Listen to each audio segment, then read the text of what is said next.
everything is political. With everything going on at the moment, this video could not be more immediately topical. I originally wrote this out to explain why allowing any form of politics at all into Helldivers 2, thus the background footage, with their community manager drama, etc., would inevitably end with Helldivers 2 going woke. And just last weekend, as if to pound my point home with all the force of a 16-ton Warhammer, Games Workshop announced female Custodes. They did so in the most current year way imaginable, refusing to acknowledge that they were changing the lore, or retconning as it is called, GW's official community account, instead elected to launch into a bold-faced lie so obvious it stunned the internet. There have always been female Custodes. This is some real 1984 level shit right here. We have always been at war with East Asia, the community manager cries.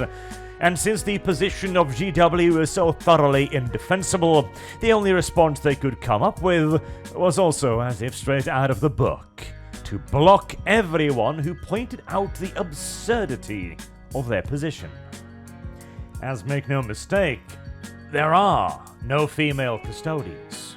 There never have been any female Custodes, and the lore itself points out that there are only male Custodes. But more importantly, how did it come to this? How did an inherently right-wing setting like 40k declare that not only is its lore null and void, but that it never even existed in the first place? Well, that's where our new favorite phrase comes into play. Everything is political. It is a common phrase amongst the more extreme elements of the left, and stems from the similarly sounding and equally malicious phrase, the personal is political, which has its own roots in the second wave feminist movement in the United States of America. And that phrase again goes back to our old favorite Antonio Gramsci's idea of cultural capture, where socialism must not only present an alternative to the current cultural system, but rather build its own competing system to subvert and supplant the existing one. We aren't going to go too much into a history lesson here, but it is important I explain the base premise of the phrase. For you see, everything is political is a true statement. Our modern-day Western democracies and societies are built upon pillars of politics that extend throughout every walk of life. We are monogamous because we believe it to be the correct way to build our families, and because of our religion. We maintain democracy because we believe it to be the best way to run a nation. And we put forth the ideas of equality before the law because we believe it to be fair and proper. All these positions are political positions, obviously, but to us raised inside of these societies, we simply view them as normal. And the real clever thing is that our normal can also be simultaneously political and non-political, because our society says that they can be. Our personal and our political were separate and allowed for and valued escapism. In fact, just a decade or so ago, it was considered deeply inappropriate to bring up matters of politics or religion in hobby circles, as it was recognized to be a divisive topic, best left out of hobbies and escapism. It was simply not the purpose that we were gathered together as fans of a thing. But this neutrality left us all incredibly vulnerable. Our first instinct used to be charitability, to give the benefit of the doubt. And so when new forces arrived in our hobbies and settings and claimed they too were non-political, they weren't saying this for any real reasons or with any ulterior motives, they were simply going to make our hobbies a bit more inclusive. We listened. Big mistake. because political neutrality may be the preferred state of affairs when everyone is in agreement that escapism should be escapism. But when presented with a subversive and aggressive outside threat, then burying one's own head in the sand and hoping it will go away is simply foolish.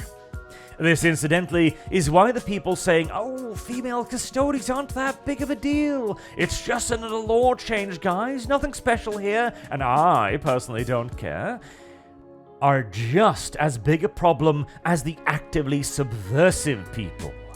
For they either don't understand what is happening, which makes them ignorant, and frankly, at this point after 10 years, stupid, or they themselves are simply lying to you, boiling the frog and asking you to please relax into the hot water.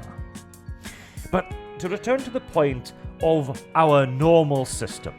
Our normal system, our political systems, are pretty damn good.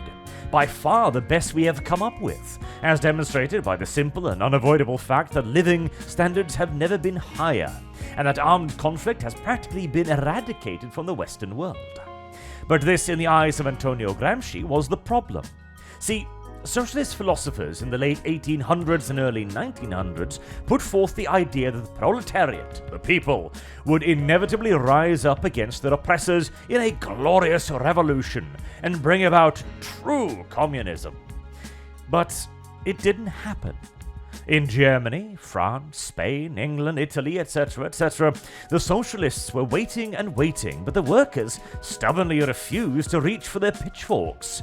Even in Russia, where a revolution did happen, it wasn't the workers rising up, it wasn't the farmers, it was the urbanite populace, under the leadership of an outside instigator dispatched by Russia's enemies with the express intent to destabilize Russia. Not a great poster boy for the People's Revolution, really. So what was this? What was going on? Socialism was obviously the future, right? And it would be so much better for them, so why wouldn't they just understand what was best for them? Why wouldn't the workers just do a civil war, they whined? Well, Gramsci put forward the notion that the established systems had simply become normal. The political realities of the European states had become so entrenched that the populace viewed it as simply just the way of the world. And who would be so silly as to revolt against the natural state of things with food in one's belly and a roof over one's head? The socialist solution, then, was not to overthrow society directly, but rather to become it, to infiltrate, subvert, and replace the nation's institutions with their own, which would all in turn be focused on replacing the normal with, if you will excuse the turn of phrase, the new normal. And this, by design, extends to everything, from governmental offices to local hobbies, as again, everything is political, and so everything must be turned into a weapon of the socialist ideal. That is why the phrase today is used as an argument for why progressive politics should either be pushed into everything and anything, including one's private life, or that things that already exist are actually political. And surprise, surprise, with what we now know of the origins of the idea, everything that is political is also left-wing, or woke. And or always has been woke, depending on how much societal power they have. Let me show you an example to further illustrate. Back in the day when the wokists was beginning their conquest of everything, well, everything was racist. Doctor Who was thunderously racist. And this accusation was used to browbeat the corporations, who again had the immediate reaction of charitability and benefit of the doubt, into listening to the activists. Then, as the woke became the institutions and fully subverted and conquered them, well, now Doctor Who has always been woke. Sound familiar at all? First you accuse, then you subvert, then you conquer, and finally, female Custodes have always existed. And it always begins with defining the target as political, and thus a target for accusation and conquest. And it doesn't need to make sense either, of course. This is how we get Stephanie Sterling arguing that Dark Souls is actually about capitalist oppression of the working class. This is how we get Captain America, the literal embodiment of old-school American values, to be woke in the modern context. And this is how the philosophy of absolute personal responsibility and minimal government of Starship Troopers turns into fascism. All of this due to the simple fact that everything is political is nothing more than a tool of the extremist left. It is not meant as an honest observation or a well-meaning theoretical explanation for our increasingly politicized time. It is the battering ram intended to open the gate by providing as broad as possible a definition of political, which includes the private, the public, and of course entertainment. And once a thing has thus been made a venue for political discourse, it opens the way for the extreme left to begin applying all their other tools of cultural dominance. First and foremost among them, in relation to the everything is political idea, is of course repressive tolerance. That keenest sword of the ideology, weaponized hypocrisy, that will allow them to, for example, say, Star Wars now has a Pride special. Star Wars is celebrating Pride, and it creates queer characters especially for that purpose. Oh, and of course, Luke and Obi-Wan and everyone was queer. We're even going to make a special LGBTQ+++++ section and change our logos and etc, etc, etc. Now this quite obviously so is a political act, both by the left's own definition, as again everything is political, and by our definition, as Star Wars was a franchise with no actual political links to anything relevant to us in our modern day setting, being set in a galaxy far, far away and so on. It has then been dragged into what is, for better or worse, a modern day political conflict over LGBTQ++ and identity politics. And so Star Wars is made political by the idea that everything is political. And yet, at the precise same time, when someone then says, please don't politicize my entertainment, Star Wars will turn around and say that this is not political. Why? How? Surely that's literally impossible by your own philosophy, right? Well, because this is repressive tolerance, extending maximum charitability to your own side, thus pushing progressive politics into the ever-expanding category of LGBTQ++++++ into a thing is good, and in fact, natural, and thus not really political at all, whilst extending only the least charitable interpretation to the opposition. And so the person simply asking for no real-life politics to be pushed into a fictional setting is the bad guy that hates gay people. This, incidentally, is also the reason why it's perfectly okay for an enormous corporate account to call out and create a tremendous amount of harassment of an individual, one of its customers. This is why the idea that everything is political must be rejected completely, and why gatekeeping it is the first line of defense against infiltration and subversion. For wokeism cannot thrive in a politically neutral space, whether that be one in which politics is simply banned, preferably, or one in which simple common sense rules reign supreme, or normalcy. In the former, wokeism cannot thrive because wokeism is 100% political at all times. The ultimate goal of every woke activist is an extreme version of what they are pushing for, the socialist ideal. This is not even necessarily a reflection on their own wishes or desires, mind you. It is simply and unavoidably how the entire ideology is structured.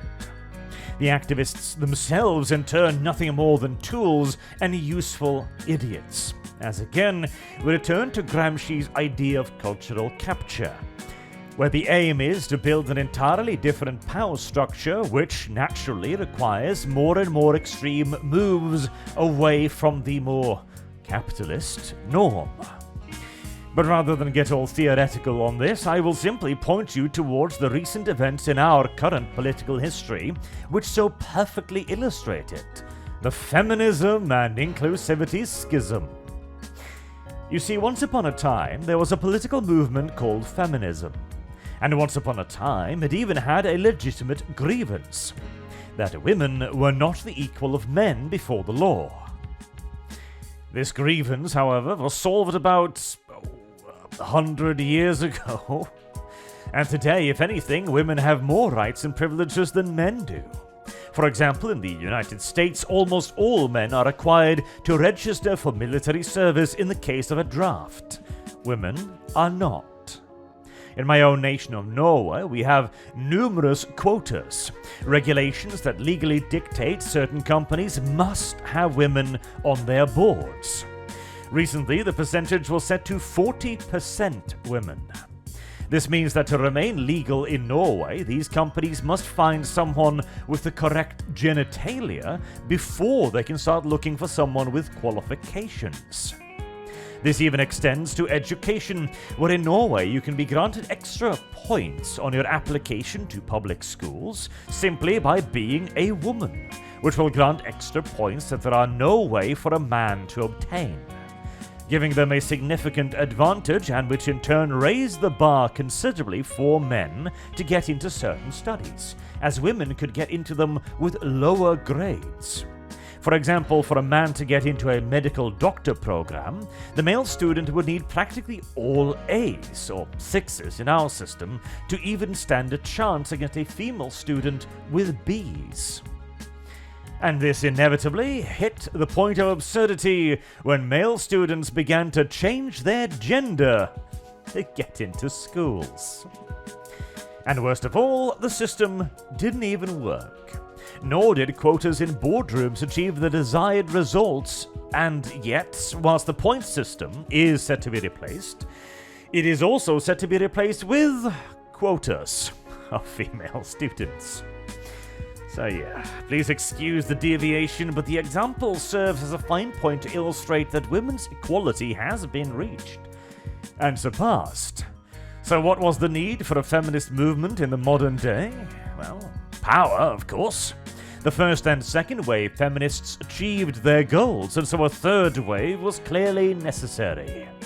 But this one struggled to find a cause and a reason to exist, culminating in some truly absurd things like the slut walks, where women decided that they needed to reclaim words like slut or bitch or, well, to further point towards the privilege, I'm not even allowed to say that word on YouTube anymore.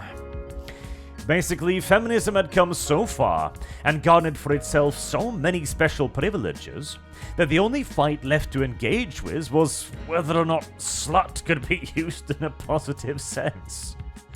And this is where inclusivity comes in, as feminism itself had in essence no remaining positive moral force behind it. Allow women to be whores is, after all, generally not a widely embraced idea by men or women. Thus, since feminism had reached the logical end of its extremism, it then needed to evolve as a left-wing ideology and was thus easy prey to the inclusivity movement, or the intersectional, as we might more accurately call them, who quickly cannibalized the feminist movement from the inside and replaced it with today's progressivist movement.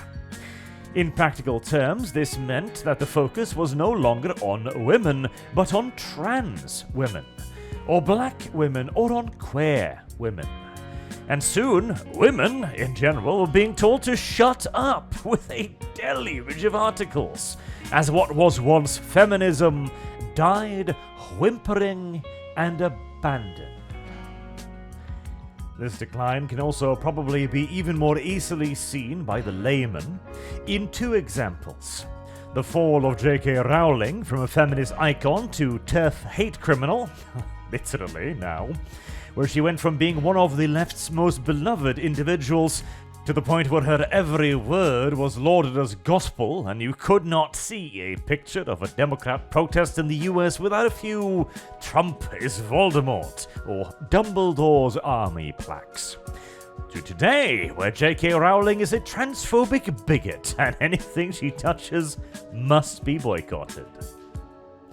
And a second example, in case you're not much of a Harry Potter fan, and perhaps a more uniquely visual demonstration as well, will help to illustrate the point. This was once the Pride flag. It remained largely unchanged, with minor local variations for over 3 decades. And then, in 2017, this one was officially commissioned by the city of Philadelphia. Which, incidentally as well, how oppressed is your movement really, when entire cities not only wave your flag, but commission their own versions of it? The Philadelphia Pride flag added in stripes for black and brown people. Now, in case you're unaware, race had very little to do with pride. In fact, pride, for all of its faults, was one of those colorblind ideas where the point was that it was supposed to be representing universalized ideas, which could be applied irrespective of race. In fact, that was the entire point. But to anyone who was paying attention, this was the sign that pride had fallen, and was now nothing more than another tool of intersectional identitarianism, as again, race had very little to do with the pride flag. It was immediately recognized thus for what it was, the defeat and the cannibalization of pride into wokeism. And so then we got this flag, with the trans colors added to the black and brown, and now eating substantially into the pride flag, swiftly followed by another flag eating away yet more pride to add intersex. And just a couple of weeks ago, the City of London took another chunk out of the pride with this flag. Yet again, your oppressed movement seemed to have a lot of major cities on its side, isn't it? The victims of society have the City of London flying their flag. Anywho, it is now all but inevitable that eventually the, quote, pride flag will just be a little rundle, an added detail to the flag of progressivism. And what better example of a conquered ideology could you possibly ask for? And an incidental demonstration of the fact that even if the demanded pride capes in Helldivers were to be given and met, it would only be replaced by another demand the very self-same instance that the first was met.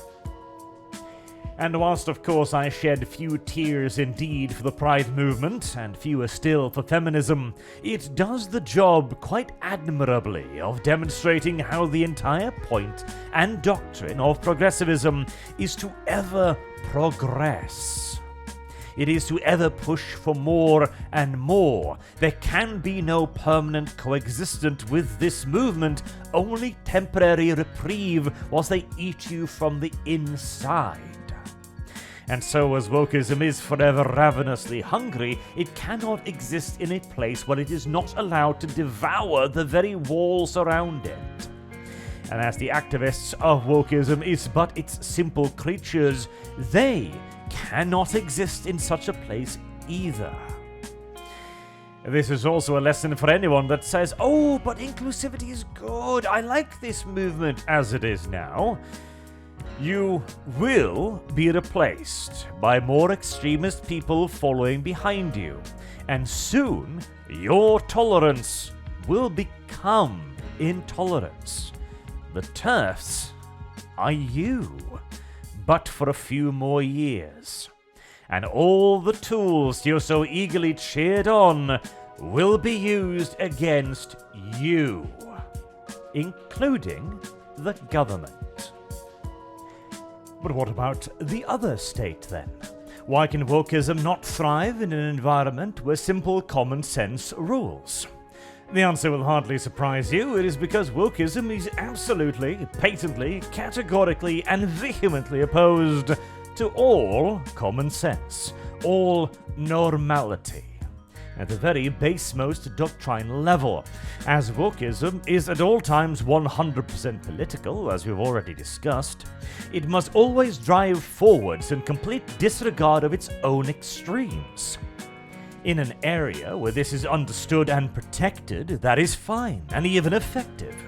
Take the example of DEI, for example. Diversity, equity, and inclusivity initiatives. These are in major companies like Disney and Amazon, and even in the government. The stated purpose of DEI is to bring in underrepresented groups and thus solve centuries of racism.